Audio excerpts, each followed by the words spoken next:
بسم اللہ الرحمن الرحیم، اللہ کے نام سے جو رحمان اور رحیم ہے۔ وَوَصَّى بِهَا إِبْرَاهِيمُ بَنِيهِ وَيَعْقُوبُ يَا بَنِيَّ إِنَّ اللَّهَ اصْطَفَى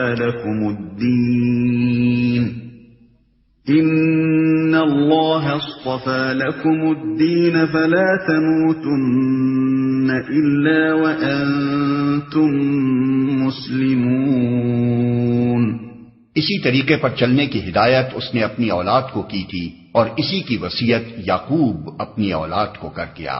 اس نے کہا تھا کہ میرے بچوں، اللہ نے تمہارے لیے یہی دین پسند کیا ہے، لہذا مرتے دم تک مسلم ہی رہنا، اور اسی کی وصیت یعقوب اپنی اولاد کو کر گیا۔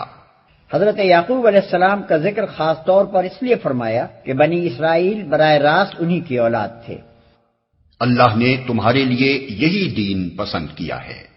دین یعنی طریق زندگی، نظام حیات، وہ آئین جس پر انسان دنیا میں اپنے پورے طرز فکر اور طرز عمل کی بنا رکھے۔ ام کنتم شہداء اذ حضر یعقوب الموت اذ قال لبنیہ ما تعبدون من بعدی قالوا نعبد إلهك وإله آبائك إبراهيم وإسماعيل وإسحاق إلها واحدا ونحن له مسلمون۔ پھر کیا تم اس وقت موجود تھے جب یعقوب اس دنیا سے رخصت ہو رہا تھا؟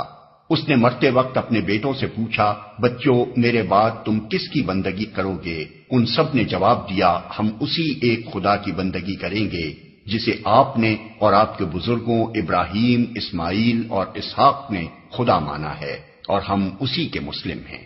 بائبل میں حضرت یعقوب علیہ السلام کی وفات کا حال بڑی تفصیل سے لکھا گیا ہے، مگر حیرت ہے کہ اس وصیت کا کوئی ذکر نہیں ہے۔ البتہ تلمود میں جو مفصل وصیت درج ہے اس کا مضمون قرآن کے بیان سے بہت مشابہ ہے۔ اس میں حضرت یعقوب علیہ السلام کے یہ الفاظ ہمیں ملتے ہیں، خداوند اپنے خدا کی بندگی کرتے رہنا، وہ تمہیں اسی طرح تمام آفات سے بچائے گا جس طرح تمہارے آباء و اجداد کو بچاتا رہا ہے۔ اپنے بچوں کو خدا سے محبت کرنے اور اس کے احکام بجا لانے کی تعلیم دینا تاکہ ان کی مہلت زندگی دراز ہو، کیونکہ خدا ان لوگوں کی حفاظت کرتا ہے جو حق کے ساتھ کام کرتے ہیں اور اس کی راہوں پر ٹھیک ٹھیک چلتے ہیں۔ جواب میں ان کے لڑکوں نے کہا، جو کچھ آپ نے ہدایت فرمائی ہے ہم اس کے مطابق عمل کریں گے، خدا ہمارے ساتھ ہو۔